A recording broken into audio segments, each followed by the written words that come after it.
नमस्कार.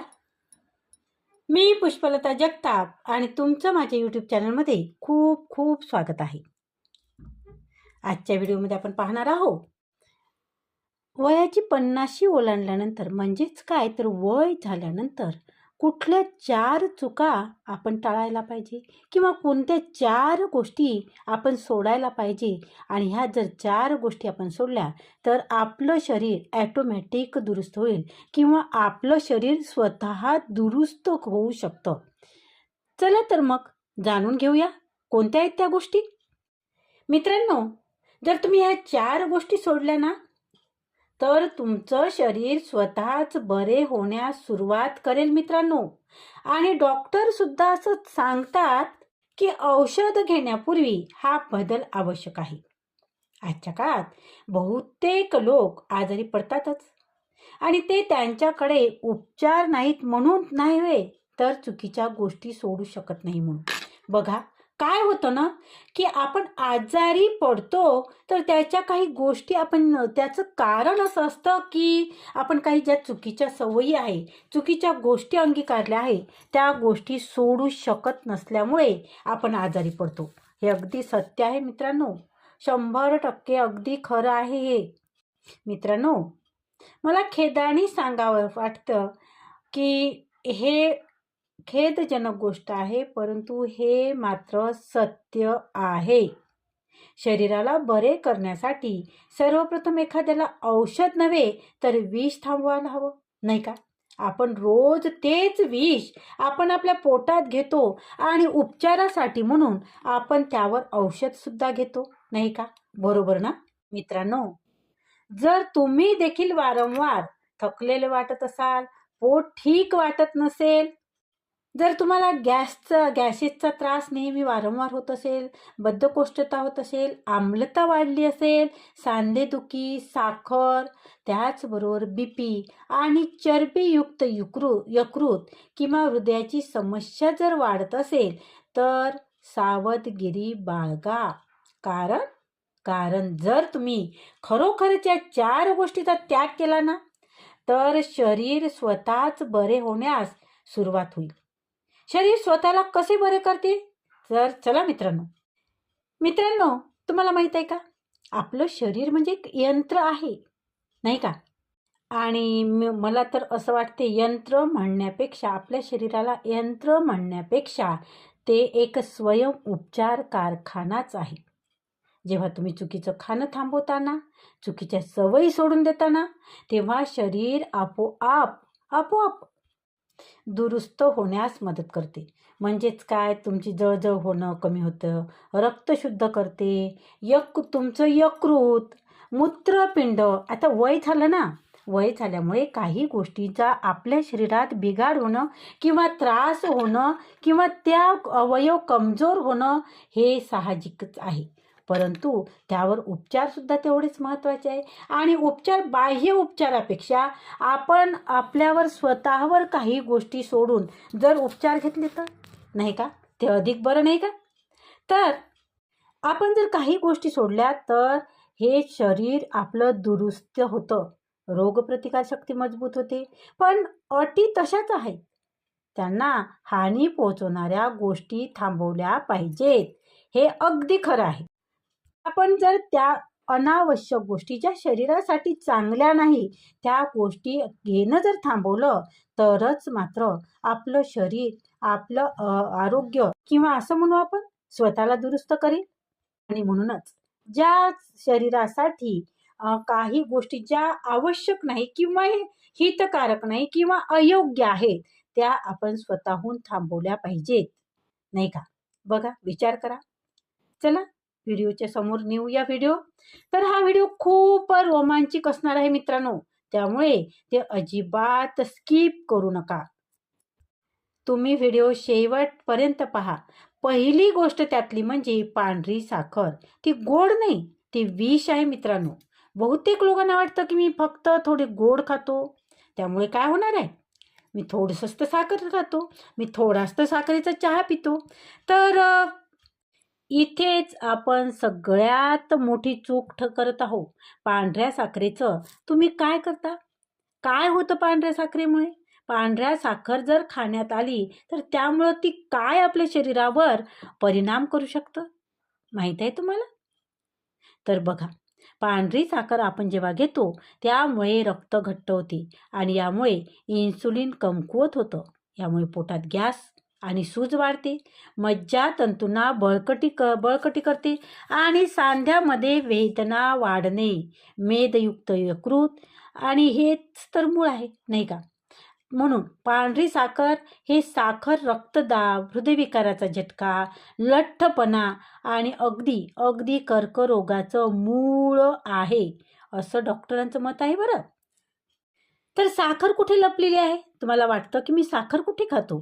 तर बघा, चहा घेतो, कॉफी घेतो, बिस्किट, केक, पेस्ट्री, मिठाई, पॅक केलेला रस, टोमॅटो सॉस, ब्रेड आणि तुम्ही गोड खात नाही असं तुम्हाला वाटते, पण प्रत्यक्षात तुम्ही रोज, अगदी रोज तुम्ही हे करतात.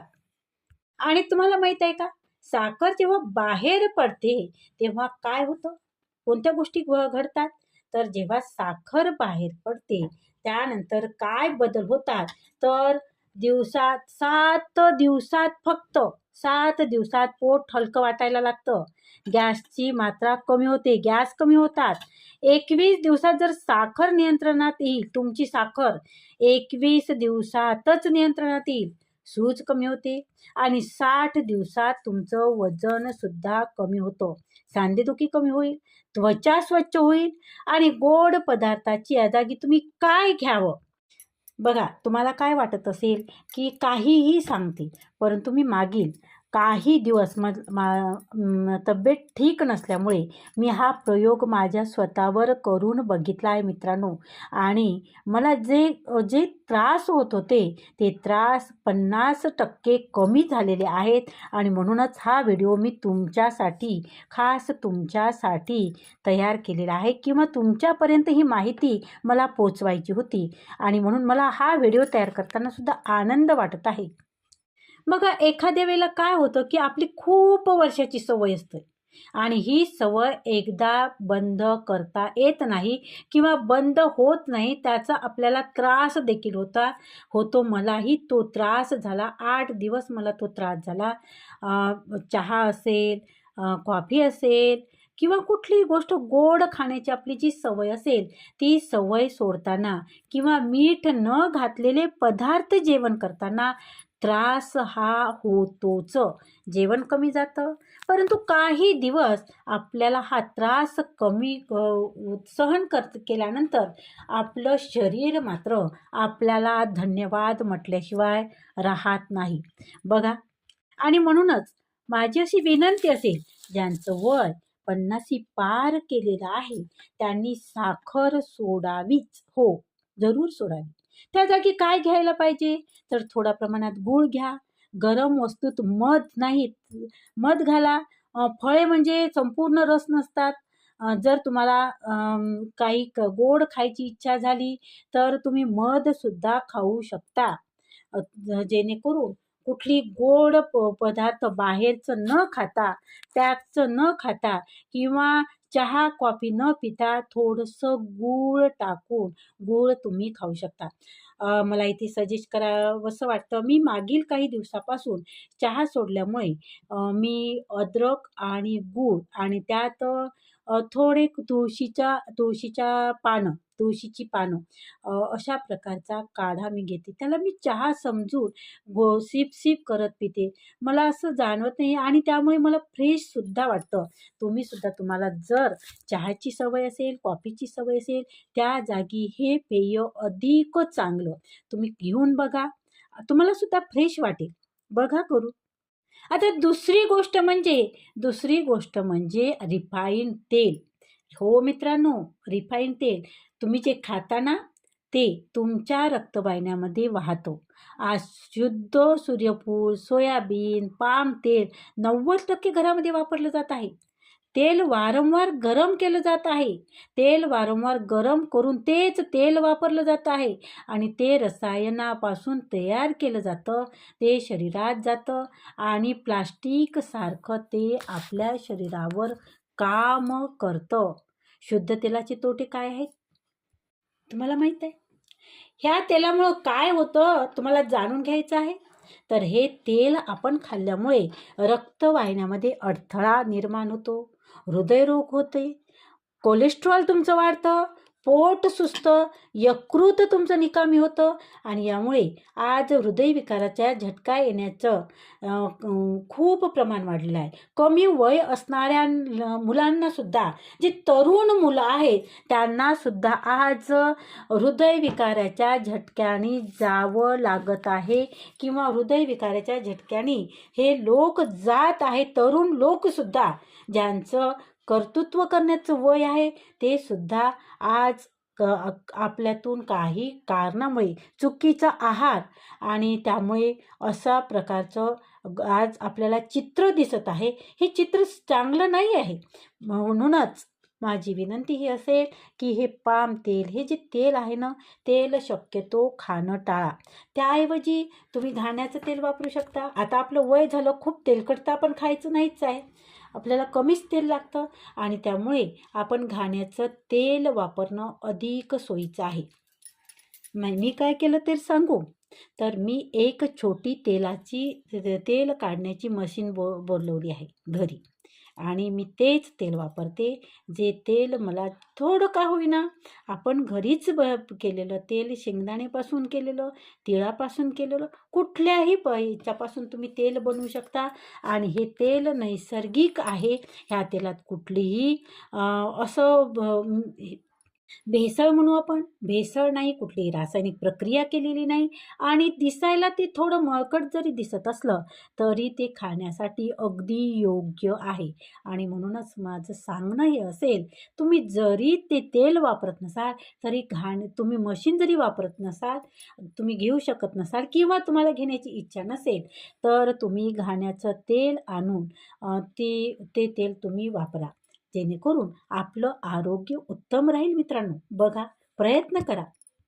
आणि तुम्हाला माहीत आहे, हे तेल जेव्हा शरीर बाहेर टाकतं ना, तेव्हा तुम्ही जेव्हा घाण्याचं तेल वापराल ना, तर त्यामुळं काय होईल की तुमचं वय दिसणार नाही. सगळ्यात महत्त्वाचं म्हणजे तुमचं वय दिसणार नाही. त्याचबरोबर रक्ताच्या गुठळ्या कमी होतील आणि हृदयावरील दाब कमी होतो आणि सांधेदुखीसुद्धा कमी होते. तर कोणतं तेल योग्य आहे बघा.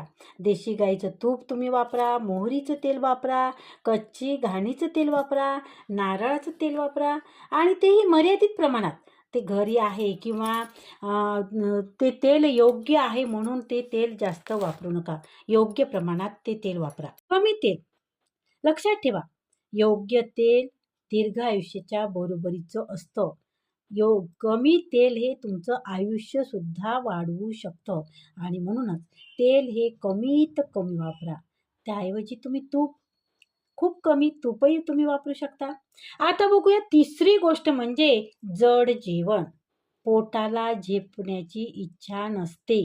आता आपलं वय झाल्यामुळे आपल्या शरीराला काही गोष्टी सहन होत नाही किंवा त्या पचायला जड जातात. आपले अवयव हे कमकुवत झालेले असतात. त्यामुळेच आपण जड जेवणं आपण टाळायला पाहिजे. आता बघा, तुम्ही जड अन्न जेवलं, तुम्ही डाळ, भात, चपाती, पोळी, भाजी, मिठाई, दूध खाल्ल्यानंतर जेव्हा तुम्ही रात्री झोपता तेव्हा हे शरीराविरुद्ध गुन्हा नाही आहे का? जड रात्रीच्या जेवणाची तुम्ही काय करता, तर पोट रात्रभर काम करत असतं. तुम्हाला वाटतं की आपण जेवल्यानंतर आपल्याला झोप येतं, परंतु पोटाला रात्रभर काम करावं लागतं. कारण ते जड जेवण त्याला पचवावं लागतं आणि ते पचन न झाल्यामुळे काय होतं? पचन न झाल्यामुळे वायू तयार होतो, आम्ल तयार होतात, यकृत चरबी साठवते आणि मग काय होतं की सकाळी थकवा येतो. तुम्ही म्हणता की मला सकाळी उठल्यावर थकल्यासारखं वाटतं, मला फ्रेश वाटत नाही, नाही का? तुमची झोप पूर्ण होत नाही, मध्येच तुमची झोप तुटते, झोप पुन्हा पुन्हा तुमची तुटत राहते. तुम्ही हलके जेवण जेव्हा करताना तेव्हा काय होतं की तुम्हाला अगदी शांत खोल झोप लागते. जेणेकरून त्यामुळे तुम्हाला सकाळी उठल्यानंतर फ्रेश वाटतं. त्याचबरोबर पोट स्वच्छ राहील. वजन आपोआप कमी होईल, रक्तदाब आणि साखर तुमची नियंत्रणात राहील. ही गोष्ट 100% खरी आहे बरं. तुम्ही रात्री काय खाता? भाजीपाल्याचं सूप, हलकी खिचडी, उकडलेल्या भाज्या आणि जेवणाच्या 2 तास आधी मित्रांनो बघा, तुम्ही झोपायला जायच्या 2 ते 3 तास आधी तुम्ही जेवण करायला पाहिजे, जेणेकरून तुम्हाला कुठलाही त्रास होणार नाही. लक्षात घ्या. काय जेवायला पाहिजे तुम्ही? हलकी मुगाची खिचडी, एखादं सूप घरी बनवलेलं. बघा आज पॅकेटमध्ये सूप मिळतात आणि मुलं आजची तरुणाई नाही का, ते सूप विकत आणलेलं सूप घरी करून पिण्यात त्यांना मजा वाटते. परंतु ते सूप योग्य नाही. तर तुम्ही घरीसुद्धा सूप बनवू शकता. टोमॅटो सूप आहे, पालक सूप आहे. अगदी साध्या पद्धतीने ते बनवून तुम्ही ते पिऊ शकतात. पालक उकडून घेतल्यानंतर छान उकडून घ्या पालक, टमाटर, अद्रक हे सगळं तुम्ही उकडून घेऊन मिक्सर करा आणि थोडं जिरं किंवा राई टाकून त्याला तडका मारून त्याला गाळून घेऊन तुम्ही ते प्या. तुम्हाला अगदी फ्रेश वाटेल आणि तुमच्या आरोग्यासाठी अतिशय उत्तम आहे. बघा करून घरचं सूप घरी केलेलं. आणि त्याचबरोबर मुगाची खिचडी ही तुमच्या म्हणजे शरीराला किंवा तुम्हाला अगदी पचायला हलकी आहे आणि खिचडीसुद्धा तुम्ही जेवण घेऊ शकता खिचडीचं.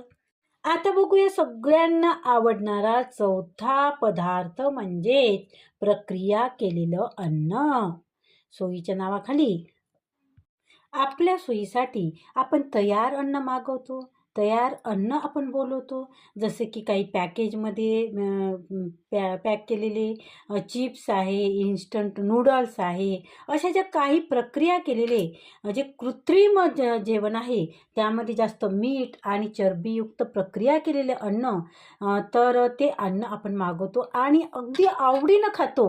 तर ते अन्न खाणं म्हणजे आपण काय खातो? अन्न खात नाही, तर आपण रोग खातो, आजार खातो असं म्हणायला काही वावगं मला इथे वाटत नाही मित्रांनो. बघा बरेच जण हेच करतात. तरुणाईमध्ये तर खूप फॅड वाढलेलं आहे की आज मोबाईल प्रत्येकाच्या हातात आहे आणि बाहेरून काहीतरी मागायचं आणि घरात बसून ते खायचं.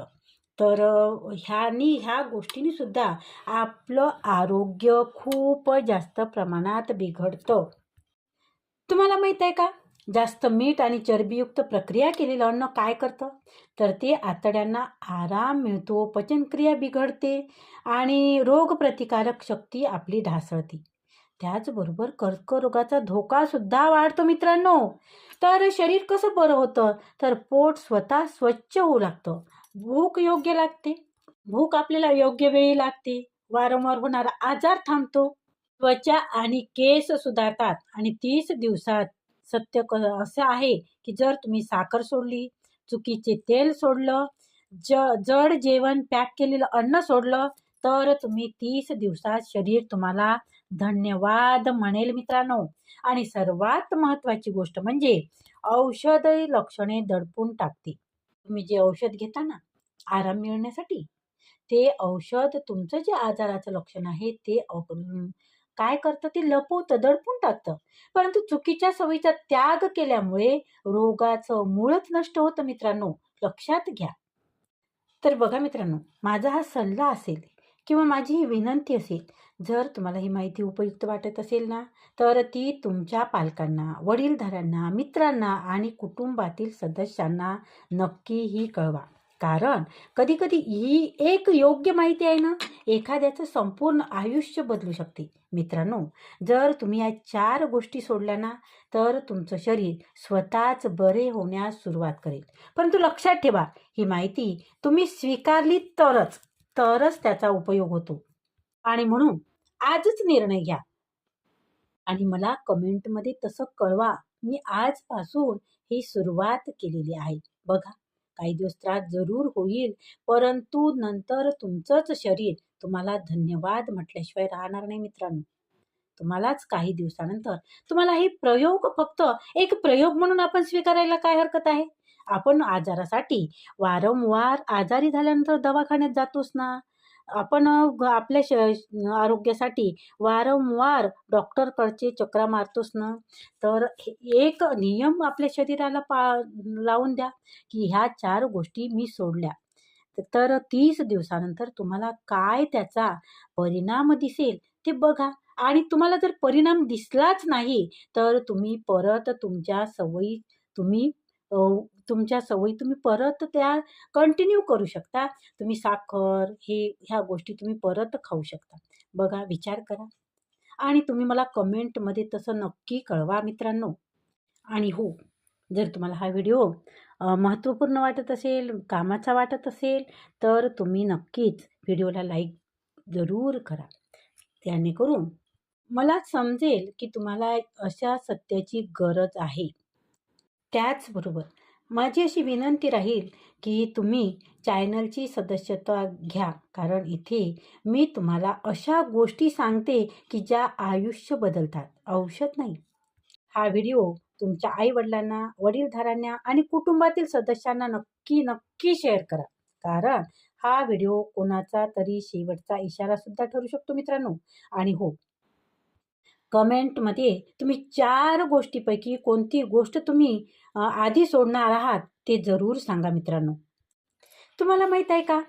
आज जगात सर्वात मोठा आजार कोणता असेल, तर तो म्हणजे चुकीची जीवनशैली. कारण आज बहुतेक लोक औषध शोधत आहेत, पण कारण सोडायला मात्र तयार आहेच नाही. त्यांना कारणं सोडायचीच नाही आहेत. शरीर आजारी पडलं, तेव्हा ती शिक्षा देत नाही, ते इशारा देत असतं. पण आपण त्या इशाराकडे दुर्लक्ष करतो. सतत थकवा येणे, डोकं जड वाटणे, पोट साफ न होणे, गॅसेस होणे, आम्लता, सांधेदुखी, वजन वाढणे, झोप न लागणे, चिडचिड, साखर, बीपी, थायरॉईड, फॅटी लिव्हर, हृदयाचे त्रास हे सगळं अचानक होत नाही मित्रांनो. हे रोजच्या छोट्या चुकीच्या सवयीचा तो परिणाम असतो. मित्रांनो, एक गोष्ट नेहमी लक्षात ठेवा. शरीर हे औषधावर नाही, तर सवयीवर बरं होत असतं. आणि तुम्हाला माहीत आहे, औषध हे लक्षणं कमी करतात, पण शरीर स्वतः बरं होण्यासाठी एकच गोष्ट मागते आणि ते म्हणजे विष बंद करा. जेव्हा तुम्ही विष बंद करता तेव्हा तुम्हाला औषधाची गरज आपोआप तुमची कमी होते. आता सर्वप्रथम आपण समजून घेऊया की शरीर कसं स्वतःला बरं करतं. आपल्या शरीरात 3 मोठे डॉक्टर आहेत. पहिला म्हणजे यकृत, दुसरा म्हणजे आतडी आणि तिसरा म्हणजे आपला मेंदू, ज्याला आपण आपल्या शरीराचा हेडमास्टर म्हणतो, नाही का? यकृत काय करतं? तर यकृत हे रक्त शुद्ध करतं. आतडी शोषून घेतात किंवा शोषतात. आणि मेंदू हे सगळं नियंत्रित करतो. जेव्हा जेव्हा आपण चुकीचं खातो ना, त्याचबरोबर उशिरा खातो आणि सतत खातो, तेव्हा हे 3ही डॉक्टर काय करतात? थकतात आणि मग काय करतं? रोग जन्म घेतो. आता आपण या 4 गोष्टींपैकी पुढे पाहणार आहोत. पहिला मोठा शत्रू म्हणजे पांढरी साखर आणि गोड पदार्थ. मित्रांनो, साखर ही फक्त मधुमेहाची नाही आहे, तर ती प्रत्येक आजाराची आई आहे. साखर रक्तात गेल्यावर इन्सुलिन वाढतं. इन्सुलिन वाढलं की चरबी साठते, सूज वाढते, जळजळ सुरू होते आणि हीच जळजळ म्हणजे हळूहळू सांधेदुखी, हृदयरोग, मेंदूचे विकार आणि कर्करोगाची पहिली पायरी असते. आणि आज आपण पाहतो आहे की मुलामध्ये सुद्धा लठ्ठपणा आणि थकवा वाढतो आहे. याचं कारण म्हणजेच लपलेली साखर आहे. तुम्ही म्हणता मी गोड खात नाही, पण शरीर म्हणतं तू रोज मला साखर देतोस. साखर बंद केल्यावर काय होतं माहीत आहे? 10 दिवसात तुमचं डोकं दुखू शकतं, चिडचिड होऊ शकते. कारण शरीर साखरेचं व्यसन सोडत असतं. पण 15 दिवसानंतर ऊर्जा वाढते, भूक नियंत्रित येते, मेंदू स्वच्छ काम करू लागतो. हे लक्षात घ्या बरं. दुसरं मोठं विष म्हणजे चुकीचं तेल. मित्रांनो, तेल म्हणजे फक्त स्वयंपाकाचं माध्यम नाही आहे. ते तुमच्या पेशीची रचना बनवतं. रिफाईंड तेल पेशींना कडक करतं, रक्तवाहिन्या अरुंद करतं आणि हृदयावर ताण आणतं. आणि म्हणूनच आज तरुण वयात हार्ट अटॅक येतात. बघितलंय ना तुम्ही? बरेच तरुण हार्ट अटॅकने गेलेले आहेत. योग्य तेल कमी प्रमाणात घेतल्यावर शरीरात दाह कमी होतो, मेंदू शांत राहतो, हार्मोन्स तुमचं संतुलित राहतं. आणि लक्षात ठेवा, तेल कमी आणि योग्य असेल तर तुम्हाला औषधाची गरज कमी पडते. तिसरी घातक सवय म्हणजे सतत खाणं, जड पदार्थाचं जेवण करणं. मित्रांनो, शरीराला विश्रांतीला वेळ हवा असतो. दिवसभर खात राहिलं तर, रात्री उशिरा जड जेवण केलं तर शरीराला स्वतःची दुरुस्ती करायला वेळच मिळत नाही ना. आणि मग रात्री काय करतं शरीर? डिटॅक्स करतं, पेशी दुरुस्त करतं, मेंदू शांत करतो. पण जर पोट भरलेलं असेल तर ही सगळी प्रक्रिया थांबते. त्यामुळेच सकाळी उठल्यावरही थकवा वाटतो. हलका आहार, वेळेवर जेवण आणि 12 ते 14 तासाचा उपवास म्हणजेच शरीरासाठी अमृत आहे. यालाच इंटरमिटेंट फास्टिंग असं सुद्धा म्हणतात. पण हे आपल्या आजोबांनी आधीच केलं होतं बरं. आता बघूया चौथा शत्रू म्हणजे प्रक्रिया केलेलं अन्न. मित्रांनो, जे अन्न महिनोन-महिने खराब होत नाही ते शरीरात गेल्यावर काय करेल याचा विचार करा बरं. हे अन्न आतड्यामधील चांगल्या जीवाणूंना मारतं. आतडी खराब झाली की रोगप्रतिकारशक्ती 70% कमी होते. आतडी आणि मेंदू याचा थेट संबंध आहे. आतडी खराब म्हणजे नैराश्य, चिंता, चिडचिड, विस्मरण आणि म्हणूनच आज मानसिक आजार वाढत आहेत मित्रांनो. आता काही नवीन आणि महत्त्वाचे मुद्दे बघू. आता बघूया पाणी. तुम्ही म्हणाल पाणी काय आहे? पाणी आपण रोजच पितो आणि यात काय महत्त्वाचा मुद्दा आहे? तर हो मित्रांनो, अगदी महत्त्वाचा आहे आणि म्हणूनच माझं सांगणं आहे की लक्षपूर्वक ऐका. पाणी कसं पिता हेही उपचार आहे बरं. थंड पाणी, उभं राहून पाणी पिणं, जेवताना पाणी हे पचन बिघडवतं. कोमट पाणी, बसून थोडं थोडं पाणी पिणं हे औषधासारखं काम करतं. बघा, तुम्ही पाणी पिताना ते जर अगदी थंड पाणी असेल ना, तेही शरीरासाठी हानिकारक आहे. उभं राहून पाणी पिणं हेही शरीरासाठी हानिकारक आहे. आणि जेवताना मध्ये मध्ये पाणी पित राहणं हे सुद्धा पचन बिघडवतं. काय करायला पाहिजे? तर कोमट पाणी प्यायला पाहिजे. त्याचबरोबर पाणी पिताना बसून पाणी पिलं पाहिजे आणि थोडं जेवताना थोडं थोडं अगदी सिप आपल्याला पाहिजे तसं थोडं थोडं पाणी पिलं पाहिजे. आणि हे पाणी पिणं औषधासारखं काम करतं. झोप ही शरीराची सर्जरी करते. 7 ते 8 तासाची अगदी शांत झोप घेतली ना की कोणतंही औषध काम करत नाही. कोणत्याही औषधाची तुम्हाला गरज पडत नाही. रात्री झोपताना 11च्या पूर्वी झोप म्हणजे शरीराला सुवर्ण संधी देण्यासारखं आहे. बघा, 11च्या पूर्वी मी तर म्हणेन की 9, 9:30ला झोपणं हे अतिशय उत्तम आहे. परंतु काय होतं की आजची जीवनशैली थोडीशी वेगळी आहे आणि त्यामुळे वेळ हा होतो. परंतु 11च्या पुढे नाही तर 11च्या पूर्वी झोपणं हे अतिशय चांगलं आहे. त्यामुळं काय होतं की मानसिक ताण हा सगळ्यात मोठा अदृश्य विष आहे बरं. आपल्यासाठी मानसिक ताण हा शत्रू आहे आणि या ताणामुळे हार्मोन्स बिघडतात, साखर वाढते, BP वाढतो. रोज 10 मिनिट शांत बसणे, श्वासावर लक्ष देणे औषधापेक्षाही जास्त प्रभावी आहे. त्यासाठी काय करायला पाहिजे तुम्ही? तर रोज 10 मिनिट तुम्ही शांत बसा, श्वासावर लक्ष द्या, श्वासावर लक्ष केंद्रित करा आणि ह्यामुळं काय होईल की एखाद्या औषधासारखा तुमच्या शरीरावर त्याचा परिणाम दिसू शकतो.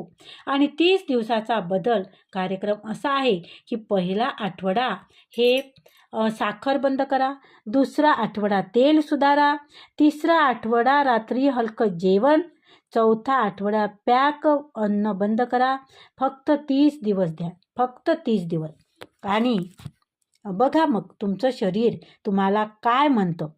त्याचबरोबर एक अतिशय महत्त्वाची गोष्ट म्हणजे मीठ हे तुमच्या शरीरासाठी खूप हानिकारक आहे. पांढरं मीठ त्याऐवजी तुम्ही लाल मीठ तुम्ही वापरू शकता. म्हणजेच जे सेंधव मीठ आपण म्हणतो ना, ते तुम्ही जेवणात वापरा किंवा तेही अगदी कमी. खूप जास्त मीठ खाणं हे सुद्धा आपल्या शरीरासाठी अतिशय धोकादायक आहे. धोकादायक म्हणू आपण. तर ह्या गोष्टी जर सोडल्या तर आपलं शरीर दुरुस्त व्हायला लागतं. आता शेवटचा सत्य संदेश असा आहे की शरीर तुम्हाला त्रास देत नाही, ते मदत मागतं. ऐका, आज निर्णय घ्या. औषध नाही, तुमची सवय बदला. मित्रांनो, जर ही माहिती तुम्हाला उपयुक्त वाटली असेल ना, तर तुम्ही व्हिडिओला लाईक करा, व्हिडिओ शेअर करा आणि त्याचबरोबर जर तुम्ही चॅनलवर नवीन असाल तर चॅनलला सबस्क्राईब जरूर करा. त्याचबरोबर तुम्ही जर चॅनलवर नवीन असाल तर चॅनलला सबस्क्राईब तर जरूर कराच, पण व्हिडिओला हाईपसुद्धा द्या मित्रांनो. आणि बेल आयकॉनचं बटन दाबून तुम्ही बेल आयकॉन दाबा. त्यामुळे काय होईल, अशाच प्रकारचे जे व्हिडिओ आहे ते तुमच्यापर्यंत पहिले पोचतील. तर धन्यवाद मित्रांनो, खूप खूप धन्यवाद. भेटूया पुढच्या व्हिडिओमध्ये अशीच महत्त्वपूर्ण माहितीसह. तोपर्यंत आनंदी राहा, सुखी राहा. धन्यवाद, खूप खूप धन्यवाद.